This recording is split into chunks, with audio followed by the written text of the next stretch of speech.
What's up, Zach? What's going on, dude? Oh man, I'm just chilling here on the Zach Moonshine show on a Friday night, baby.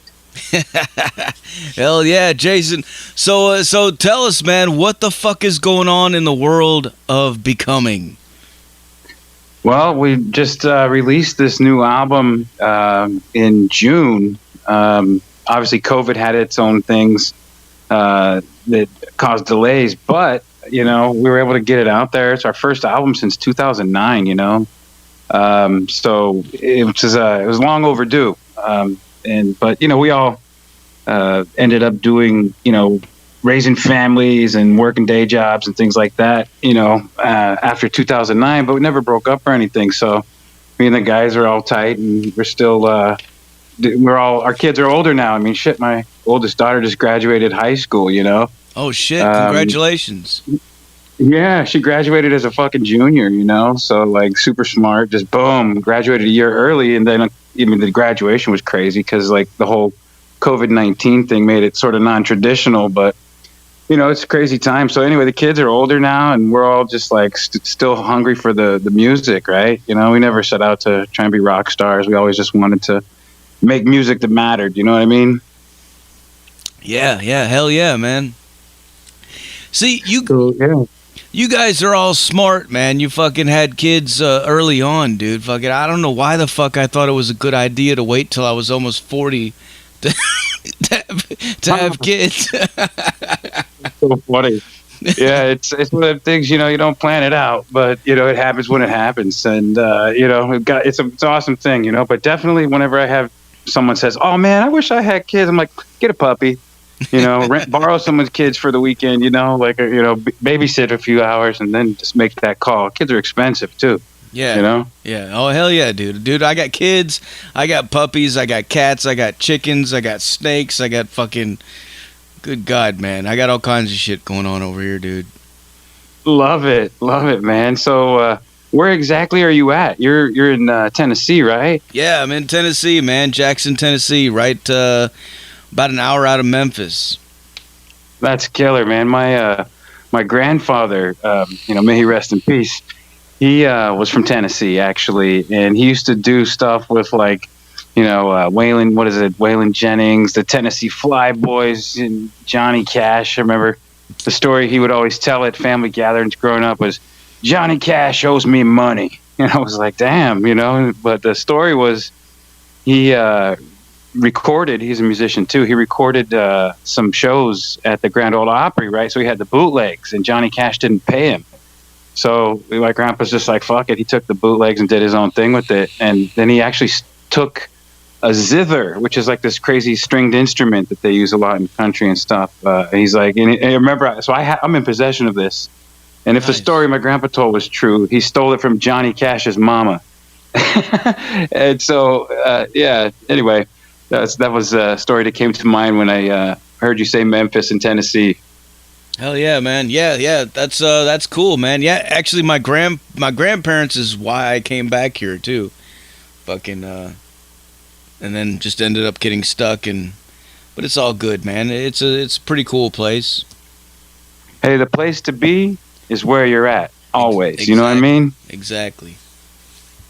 So tell us, man, about these. Tell us about that new track that I just played that just devastated everybody, dude. Well, I'm stoked that you guys dug it.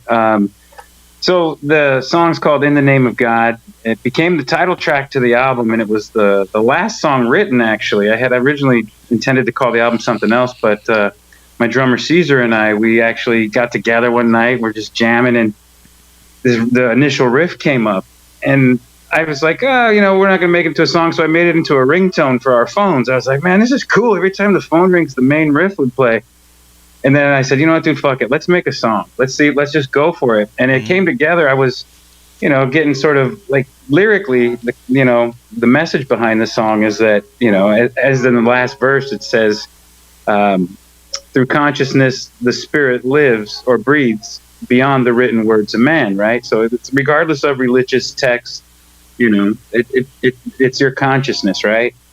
So God, the universe, whatever you want to call it, is is something that I believe your connection to that cosmic consciousness starts within. So this is where everybody's like, man, this is some pot smoking hippie meditation shit. What are you talking about, Jay?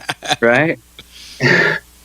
But in terms of how over the years, everybody knows it's a very metal topic. A lot of times, religion is used ever since the early years of the Roman Empire as a way to control the population's minds, right? Mm-hmm. So, the religious organizations and, no matter, what your belief system is, like, it's up to each person to have their own connection to the cosmic consciousness or not, right? And so my point with that song, it's like, hey, you know what? Don't, it's like, okay, think of religion as a drug. And I always say, hey, do the drugs. Don't let the drugs do you, So if you're going to party, do it right. And don't let anything be your master, especially like since the beginning of time, people have been using religion as a, kind of beat you down with the fist of God, right?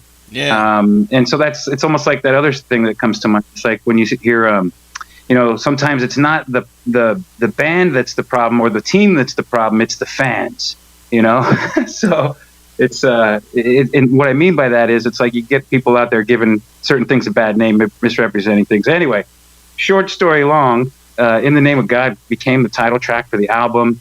We got a video out there on Facebook and YouTube. Melody Myers from Designed by Melody did the video. She also did our video for Through the Now, and she's also working on a video right now for our song called The Storm, which will be coming out soon. But yeah, she works with Dave Ellison, Megadeth, runs the coffee company. She works for Combat and EMP label group. She's like the most amazing, sweet artist that you can possibly imagine. Does phenomenal work. She designed the whole album. Well, based on the concept we had, I was like, having this conversation about, I wanted to visually represent what you get in the album, right? Because I believe it should be an experience, in today's modern world, people just listen to a song, right? Or maybe two songs or what have you. And I built this album as a concept, from beginning to end, where if you start it at the beginning and listen to, 38, 40 minutes of music, at the end you come away, sort of uplifted and with like some new perspectives and just like, ready to go out and fucking conquer and survive in this world, right? Because let's face it, everyone, it's fucking crazy out there, right, Zach? Hell yeah, man. Oh, it's fucking insane out there right now, dude. Especially. Yeah. So, in summary, just like I summed it up at the end of the song, right? It's regardless of religious text, the truth is that God exists, right? And it's basically through consciousness, your spirit breathes or lives, beyond the written words of man. So, we respect all religions, all everything. I believe in the human race, bro. You know what I'm saying? Yeah, dude. Hell yeah, man. I feel. And it's also like I feel the same way about music too. I like to believe we're genre free because in our album you got a lot of different textures. I was born and raised here in the Bay Area. I grew up on the Forbidden, Death Angel, early Metallica, Exodus. All of these bands and Testament. I took guitar lessons from Alex Skolnick when I was in my 20s, man. I was like, he actually busted my ass too. I got a funny story about him, if you want to hear it. Yeah, man, dude, tell us. So, of course, I was like, early 20s, and I was like, man, there was a magazine, BAM magazine, Bay Area Music, and Alex was giving guitar lessons out of the back of Subway Guitars in Berkeley, and he was like my favorite ever since I heard, the early Testament stuff. And I was able to get guitar lessons. I was like, oh, shit. So I drove all the way up there from San Jose, and I showed up. I was hella high. I had my Slayer sweatpants on. I was fucking baked. And I rolled in with my guitar and all my Testament CDs. Like, dude, please autograph this shit, Alex. I can't wait. Teach me how to do those crazy sweep arpeggios, bro. And he stopped me. He goes, are you fucking high? Don't ever come here stoned again.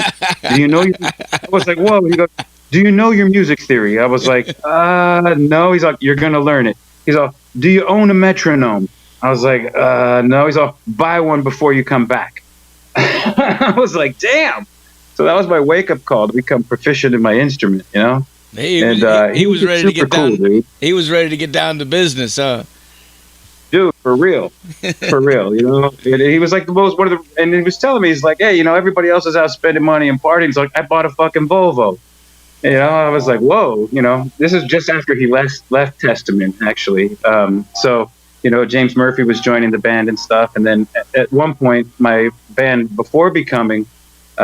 With my drummer Caesar, we were both in that band together back in like 1998 or whatever, and we that band actually recorded our final EP at James Murphy from Testament, who was in Testament at the time, right around the time of Live at the Fillmore, you know.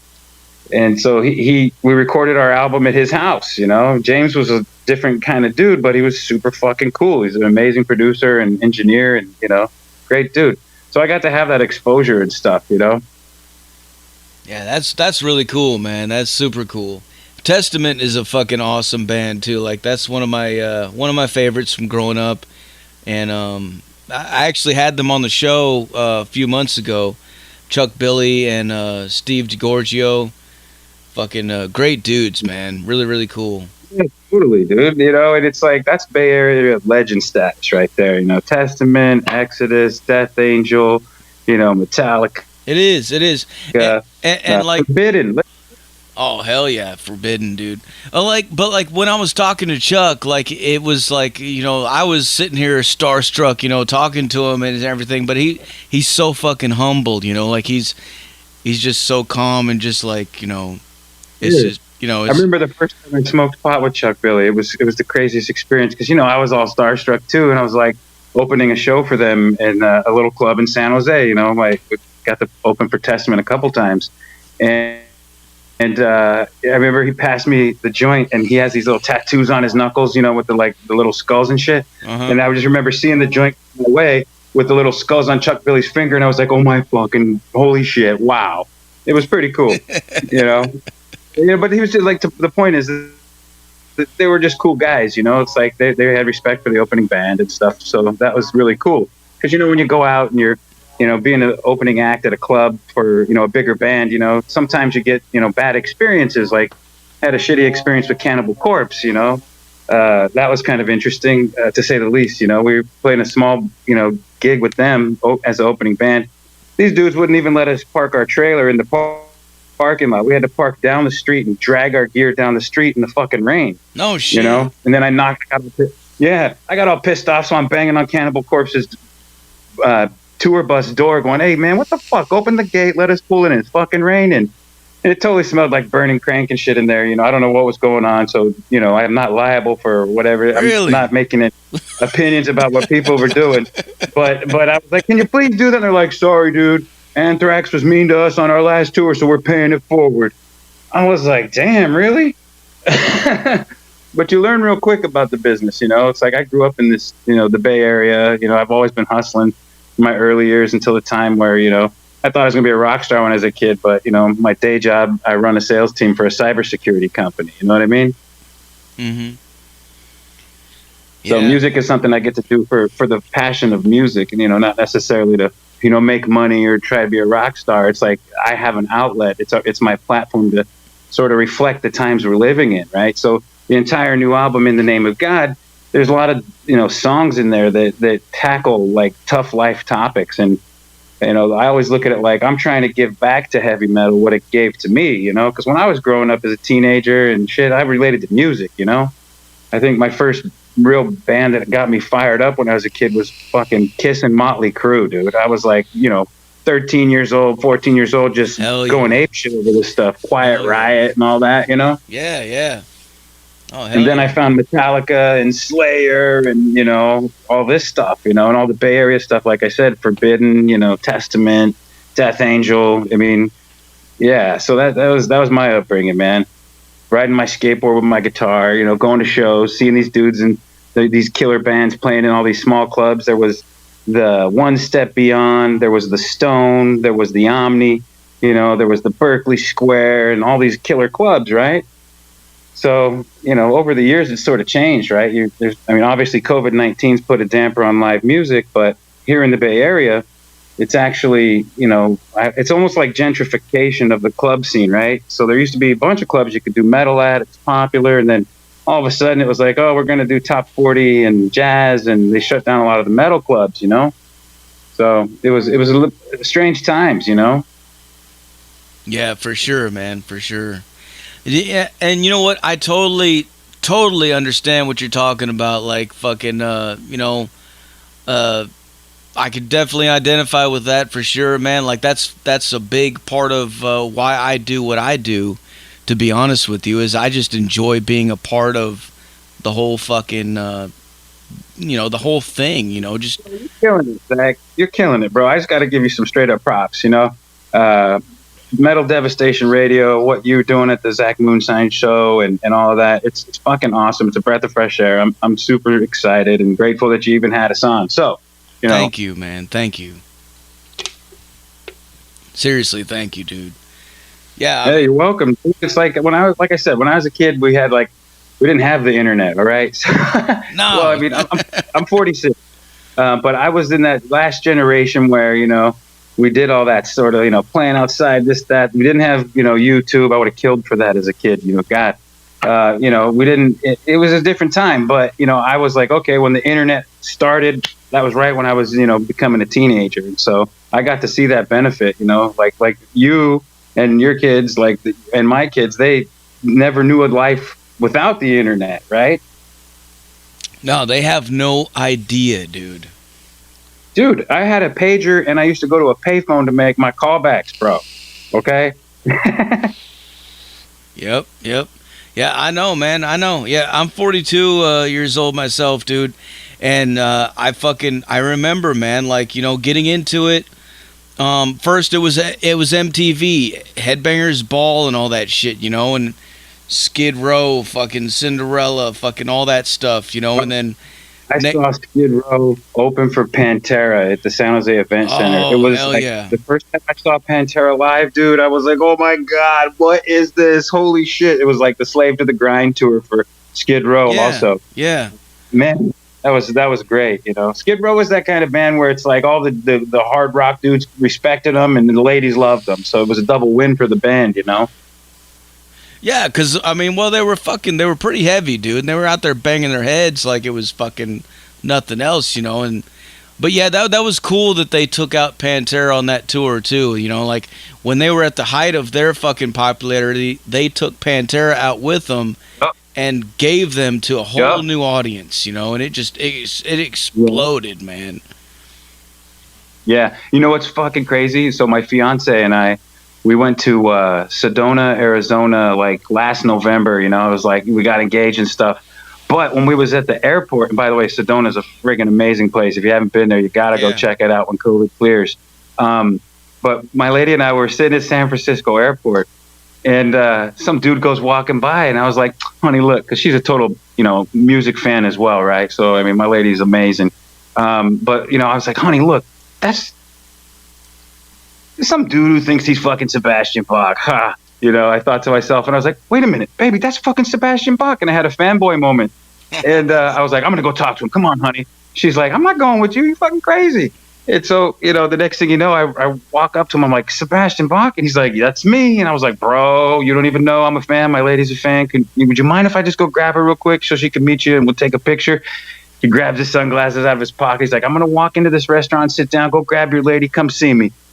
So we did. We walked in. We talked to him for a few minutes, and you know, he was super cool, dude. You know, I always go by how people treat me. You know, it's like I met, you know, just about every rock star I ever looked up to, you know, back in the day, and I was always disappointed, you know, because like sometimes people lose sight. You know, they forget where they came from, and you know, the fans are the most important part of it, right? So, I remember James Hetfield told me to fuck off one day at the arcade on Pier 39 in San Francisco when I was like 15, because he's in there partying, you know, he's playing video games. I'm like, dude, James Hetfield, what's up, bro? And he's like, can you fuck off? I'm trying to play a video game. You know, it was hella funny, you know. But again, you know, I always appreciate when, you know, somebody that you know, if you're a fan of their band, that they treat you good, you know. And I'm going to keep buying your records and your merchandise, right? Like, let's face it, you don't make any money in the music business unless you're like K-pop or something else these days, you know. So you got to do it for the love of it, and you got to respect your fans. So, you know, any one of our fans, you know, we love you, you know, and, you know, we appreciate everything and all the support over the years. Oh hell yeah, yeah! I totally understand, man. Yeah, I lived in Arizona for a long time, and I used to bump into people all the fucking time in Phoenix, man. Like but I was always so paranoid to just run up on them because I was afraid that they might be asshole-ish or not happy to just like maybe just they're just. I was just always just worried, like maybe they're just not in the right mode right now for that. But I would just, but I would just like stand there and just watch, and be like, holy shit, man! Like I remember seeing Rob Halford at a fucking at a little restaurant out in Cave Creek, Arizona, and he was sitting there just fucking hanging out, drinking beers, and I was like, what the fuck? That's fucking Rob Halford, man. That was back when he was with the band Fight in the '90s. Oh, Fight? With Satchel? Yeah, yeah, from Steel Panther. Russ Parrish? Dude, dude. A lot of people don't know. I know. Russ Satchel, a.k.a., what's his, Russ Parrish from Steel Panther played guitar in Fight, which is, I mean, I liked the Fight stuff, it was fucking heavy. Oh, it was super heavy, man. It was super fucking heavy. I think that was after they hung out with the Pantera guys, and they were like, Rob Halford's just I want to do some heavy shit, man. I don't blame him. For real. The worst rock star or celebrity I ever met was, I was in Puerto Rico, right? Because, I'm of Puerto Rican, Native American, Italian, French descent, right? So I'm like, okay, I'm going to go to Puerto Rico. So I'm in Puerto Rico, and I'm walking through this casino. So Puerto Rico's, kind of like East Side San Jose, Hawaii, and Las Vegas all rolled into one, right? And so I'm walking through there, and all of a sudden I see fucking Yanni. You know Yanni. I mean, a lot of people know who he is, right? And I was like, oh shit, it's Yanni. Let me roll up on Yanni and say what's up. I was going to just shake his hand, because, I like all kinds of music. I'm genre free, right? And I had, the Live at the Acropolis album. That was like kind of a trippy tape earlier. But it was also, for me, it was more practicing my guitar. I would pick up my guitar and I would play along to anything that I'd hear on the radio. And stuff like Yanni or any sort of instrumental stuff really kind of got me pumped up because you can just jam out and solo for days over it, Anyway, so I see Yanni. I'm like, I started to take 2 steps to Yanni, and this giant bouncer steps right in front of me and puts his hand on my chest. He goes, excuse me, Mr. Yanni don't want to be bothered right now. I was like, oh shit. So yeah, that was a funny experience. I thought I was going to get beat up at a casino in Puerto Rico by Yanni's bodyguard. Nice. That's cool, man. Yeah, I'm actually half Puerto Rican myself, but I've never been to Puerto Rico. Oh, dude, you gotta go. I mean, once it gets back, it had a tragic situation. What happened? There was like all the hurricanes and stuff just ruined it. Yeah, it was really bad. But they're getting back on track. They're just getting a bunch of aid out there and stuff like that. But dude, it's like the beaches are amazing. There's a little island off the coast called Culebra and Vieques, and the cool thing about those islands is, they got these translucent glow-in-the-dark fish in the ocean swimming around. So as you're going up in the boat, the water's fucking glowing, dude. Beaches are nice. They got a rainforest. They got casinos. People are hella cool. Yeah, a lot of history there, man. Yeah, man. And I've heard the cost of living is pretty cheap down there, too. Well, especially right now because it's been ravaged by hurricanes and they're trying to rebuild, Yeah, right. I pray all those people are, well, and they get it back together because it's such a beautiful place, man. I'm very proud of my Puerto Rican heritage. My father migrated to the United States, and learned English every day after school for a couple hours, right? And so then he moved to California because he was like, hey, there's this thing called the Silicon Valley. It's going to change the fucking world. And apparently my dad was right, No shit. Yeah, he definitely was right, man. Yeah, man. So Moonshine, talk to me about making Moonshine. Like, you've made Moonshine. How did this? I want to know the origin of your name. You're going to ask us about the origin of the name Becoming. So we'll get to that after we hear about Moonshine. Moonshine, dude. I have no idea how to make Moonshine. The reason.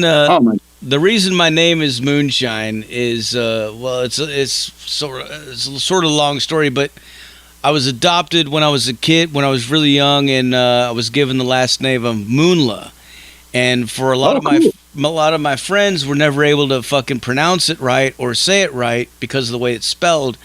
And one of my buddies a long time ago, he was just like, man, Moonshine. He just called me that, for some reason. And it just stuck with me. It was like a fucking nickname, And then next thing I know, it became like that's what everybody knows. I'm just Zach Moonshine. Love it, dude. I mean, I don't drink a lot, I'm more on the 420 side of things.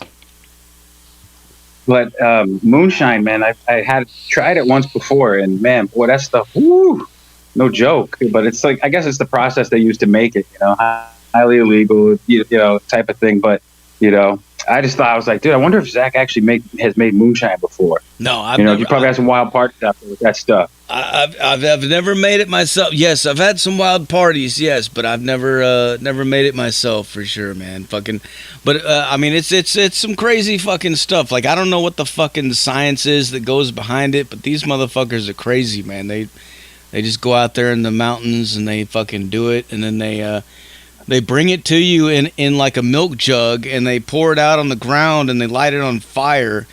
And depending on what color the flame lights up, I think is like how you know how good it is or something. I don't know. It's some crazy shit though. Yeah, no doubt, man. So yeah, man, I'm excited. I appreciate you taking the time out to work with us and have us on the show and all of that. And I'm excited about the playlist tonight, to take a little journey back through time on some of my favorite songs, from the metal genre here that's influenced me when I grew up and stuff. So yeah, I'm stoked. Tell us a little bit about this playlist that you sent in to me, man. We got Testament, Trial by Fire, Metallica, Damage Incorporated, Forbidden, Through the Eyes of Glass, Exodus, Fabulous Disaster, Megadeth, Set the World on Fire, Slayer, Alive Undead, Anthrax, The Enemy, Pantera, Becoming, Sepultura, Meaningless Movements, and Death, Lack of Comprehension. Tell us. Like my all-time favorite songs, man. I remember, especially I remember the day I got Megadeth, So Far So Good So What. I had a boombox. I popped that tape in, the song started off, I was like, holy shit, what is this stuff, And, I got into Metallica, it was the Master of Puppets album. I had heard Ride the Lightning, but when I got Master of Puppets, dude, Orion had me hooked, so heavy. Incorporated. For real. And just like Forbidden, they were in the scene here doing the clubs. Same with Exodus. I mean, I've seen these guys at the small venues. I played gigs with. I never got to play with Forbidden, so that's a bummer. But I wish I could. But Exodus got to open shows for them. Open shows for Testament. Death Angel's another favorite. Jesus Christ, those guys are good. And they're so relevant now, even today. So yeah, this is stuff that I grew up on, man. And so. Again, like I always say, I'm trying to give back to the metal genre, what it gave to me, right? So trying to stay true to our metal roots, innovate as we do, and just, make songs that actually mean something, that are about something, Hell yeah, man. Yeah, I was pretty excited and happy whenever I saw your list that you sent to me of the songs that you wanted me to play, because I was like, fuck yeah, dude. Like, I love all this stuff. I already have all this shit, man. It's like in my fucking... it's on my shelf, man. Fucking all of it, dude. Fucking, damn yeah. Right. Fucking. You can't be Metal Devastation radio if it's not, right? So I knew you liked the good stuff, and every time I've listened to your show, you're always playing a lot of good stuff, man. So, just keep on doing the killer job you're doing, man. I'm sure there's a lot of people that appreciate it. Appreciate it, man. We've got some questions coming in from the fucking listeners in the chat room, man. These crazy motherfuckers, dude. Let me see here. Lady Red wants to know, bubble baths or showers? What do you prefer? Oh, shit, that's funny. I guess the answer for that is it depends, right? Because I'm sort of a germaphobe. If it's my own bathtub, a bubble bath will do after, a long day of, doing whatever, if you're physically tired. But showers, man, every day, every day, Well, you got to every day, man. I mean, fuck. Yeah, you don't want to it was funny because I got to meet Dimebag Darrell one time, and it was really cool. Actually, 2 times. It was a really cool experience. First time was just like a Tower Records in-store album signing when Far Beyond Driven came out, so it was cool. We got to meet him. Didn't get a chat, right? But years later, when they were on tour on Ozfest, me and my brother and some friends went out to the UNLV Stadium in Vegas and got to see Ozfest there. Yes. It was a great show. God, those good old days, it seemed. Anyhow, so Dimebag Darrell's standing there at this booth, playing because they had like a carnival there. He's throwing darts to pop balloons, and he's trying to win this, Royal Crown mirror as a prize. And so I'm standing there with him. I was like, "Oh shit! It's Dimebag Darrell! What the fuck?" And he turns and he stops what he's doing, and he looks at me and he goes, "Shh!" Put his finger over his mouth. He goes, "Shh!" He's all, "Hey man, I just got away. I'm trying to win a little present here for a friend of mine. So don't draw attention to us, but you can hang out with me for a few minutes if you want." I was like, "Oh hell yeah!" So me and my friend, we got all quiet. We just stood by him, starstruck, and we talked to him for like 5-10 minutes after he was done winning the mirror. He won the mirror. He was looking with the Royal Crown thing on it. And, then we chatted for a minute. Dude, he was just super nice. Again, it goes back to what I said earlier about, like, when you're in a band and someone takes the actual time to give a shit what you're doing and show you gratitude and appreciation, being, humble and appreciating that is, like, another big part of it, right? Hell yeah, man. Man, I never got to meet Pantera, but I've seen them live a bunch of times. I saw them on that Ozfest tour too, man. I think it was Reinventing the Steel. I think was it what they were playing at the time. I'm not sure. I think it might have been Southern Trendkill. Southern Trendkill, yeah. It was around then. It could have been Far Beyond Driven still. Shit, I can't remember, in my old age here, right?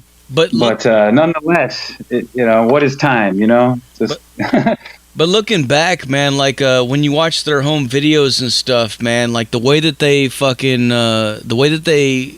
reacted with the bands that they toured with, how cool they were with everybody, how welcoming they were with everybody, and they just always wanted to include everybody in everything that they were doing.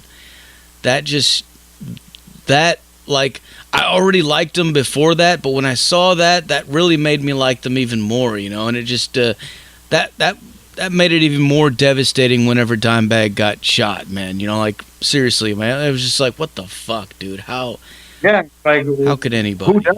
Who does that? It's like such senseless shit, right? But there's a lot of craziness in the fucking world. Crazy people don't need a reason to be crazy; they just are, right? So, yeah. But in any case, so as far as before you ask, did you guys name the band after the Pantera song?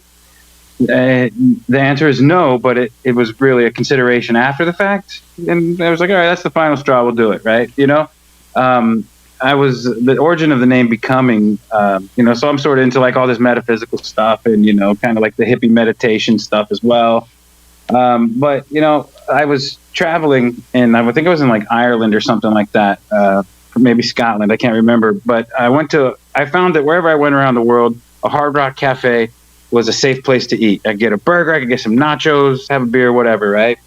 And I walked into this one place. There's this guy named Sai Baba, I think his name was, and there was this stained glass window, and it was written. And I had stopped playing in my band just previous. I had joined bands when I was growing up, and then at one point I was like, you know what, fuck this. I'm doing all the work. I'm writing all the songs. I'm doing all the business for, some people who may or may not have been pulling their weight. And I was like, I'm going to start my own band, start my own franchise, right? I was originally going to find a vocalist, but, I couldn't find somebody that did, right? That did it for me. So I ended up sort of just by default becoming the vocalist. So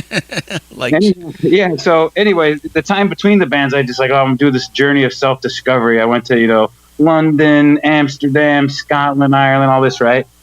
Anyhow, so I'm in the Hard Rock Cafe, getting a burger and some nachos, having a beer. See the stained glass window. It says, reality is lost in dreaming, and dreaming is lost in becoming. Right? I believe that's how it was quoted. But to me, becoming is the state of transition, bringing something to being from non-being, right? And at some point, at any point in our day or life, we're always becoming this or becoming the next thing, right? So to me, it was just like a really cool concept. right? Little hippie, little metaphysical, what have you. And then the Pantera song just solidified it. So that's where the origin of the name truly came from. So there. Any questions? Nice. Well, I got another question from the chat room, and it has nothing to do with that. But Thunderous wants to know: do you prefer sausage or pies? Well, I don't know. I don't know what the fuck. My favorite pie ever. My favorite pie ever was made by my grandmother, and it was called the Husband's Delight Pie. It was this coconut cream pie that she would make for my grandpa all the time, right? They were married like 50 years, happy till the end. And like the good old days, that don't happen anymore these days. It seems like, it's like a transactional Tinder generation, but like true romance from the old school, right? But Husband Delight Pie was my favorite pie. And yeah, I sausage, I like the barbecue sausage, but, make some sausage spaghetti. I love to cook. But yeah, so the answer, both, depending on the context and the application. Nice. Another question. Later Ed wants to know, what's one crazy thing that's ever happened to you at a venue?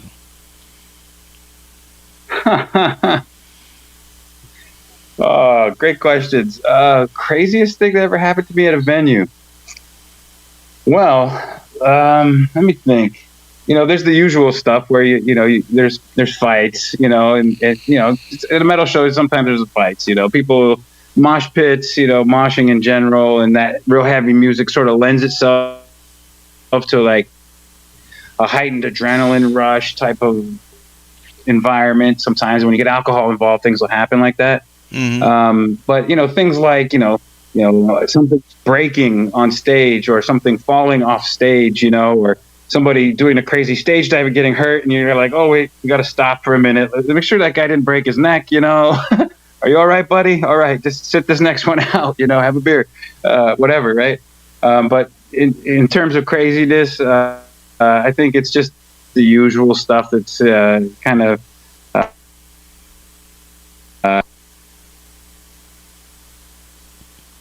Jason, you're breaking up.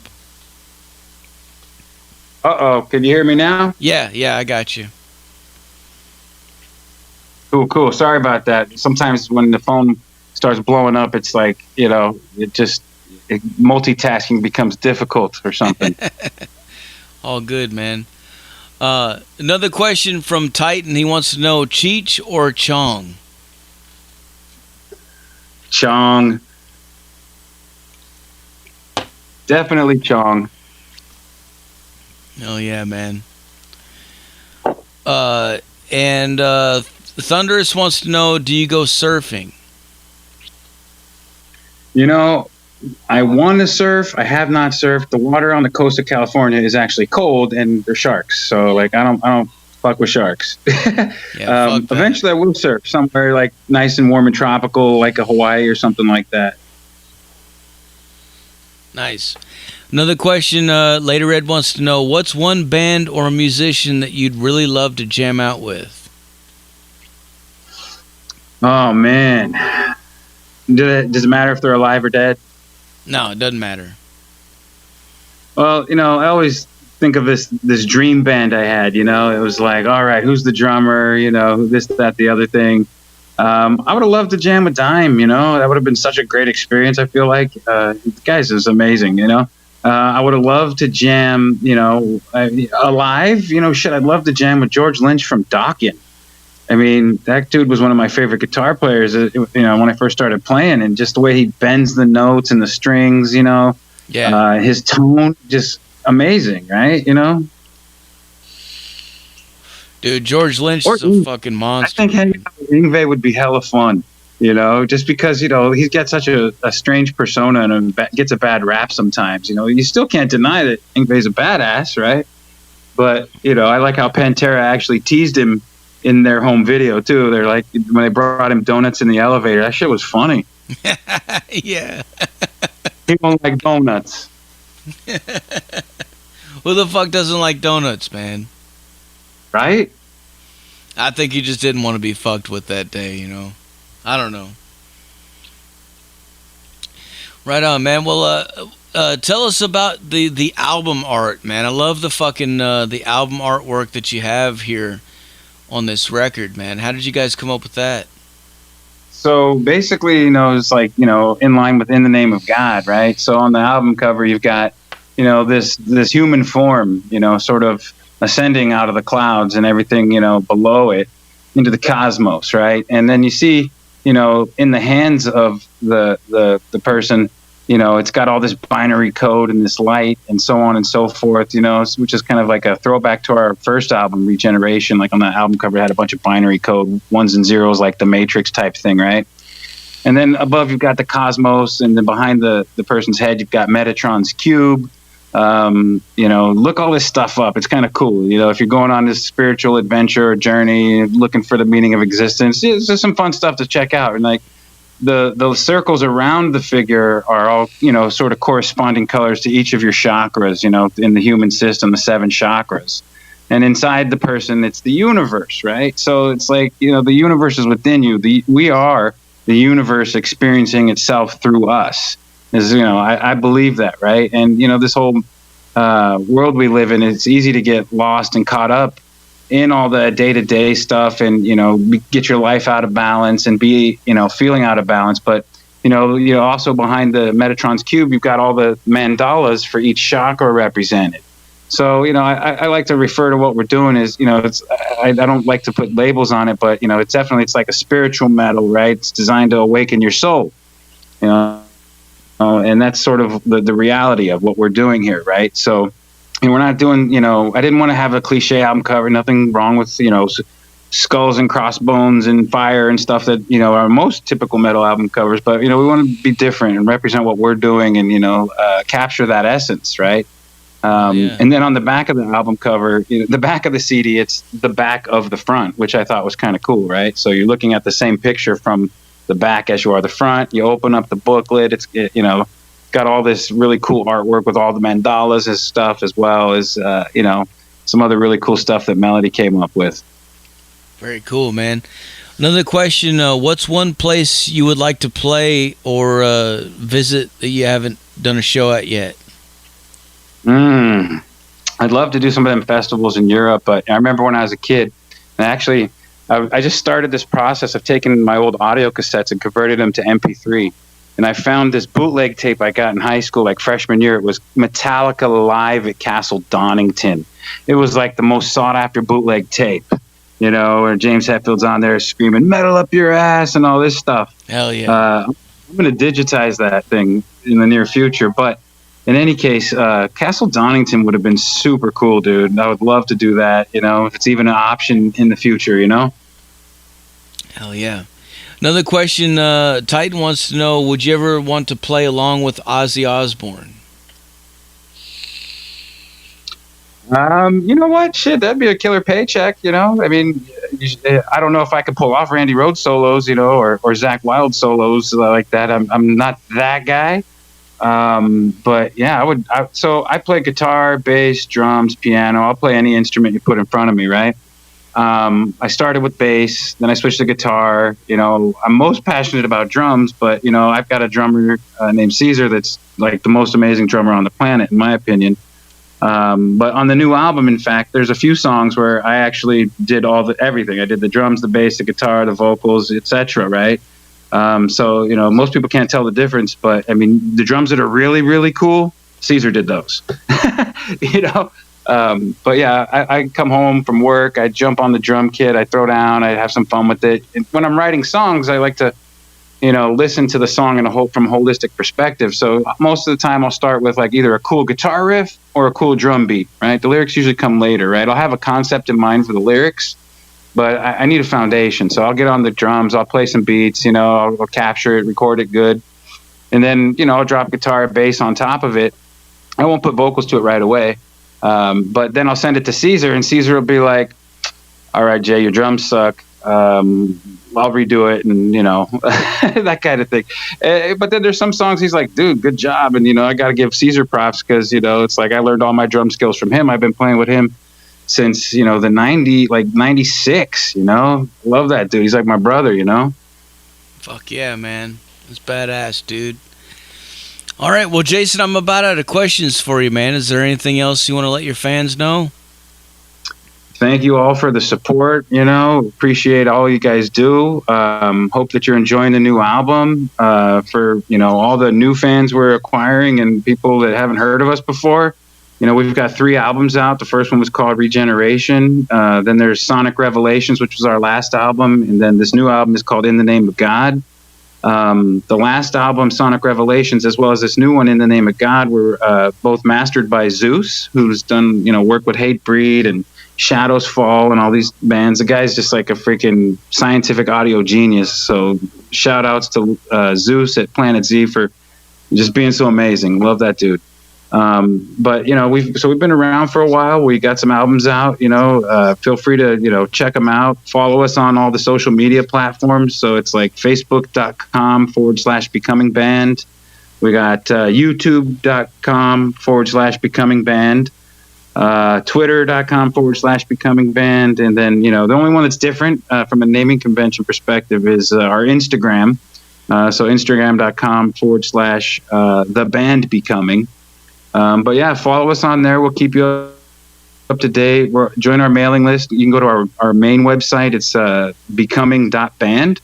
And that forwards over to our Reverb Nation page. You can download some free songs. You can sign up on our email list and get access to all our merch sites and, you know, all of our digital platform distribution places and so on.